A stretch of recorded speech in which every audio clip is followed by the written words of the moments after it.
ஏங்க managing director எப்படிங்க? இல்ல 2 பேருக்கு தான் வேகன்சி இருக்குன்னு சொல்றாங்க. 30 பேர் வந்திருக்காங்க. எப்படின்னு சொன்னீங்கன்னா அப்படி சமாளிப்போம். சிகரெட் வச்சிருக்கியா?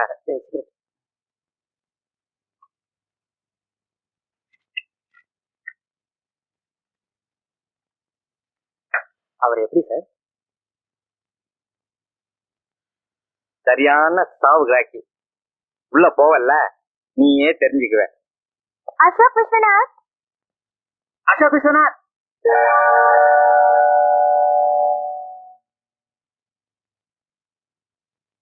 அசோக் விஸ்வநாத் நீ college BCom second class. Second class தானா? ஆமா சார். இதுக்கு முன்னால் எங்கேயாவது வேலை பண்ணிருக்கியா? இல்ல சார். காலேஜ் முடிச்சு 1 வருஷம் ஆகுது போல் இருக்க. வேலைக்கு ட்ரை பண்ணிட்டு. அசோக் விஸ்வநாத்னா விஸ்வநாத் உங்க அப்பா பேரா? Yes sir. யாரு? கேஆர் விஸ்வநாத்தா? Yes sir.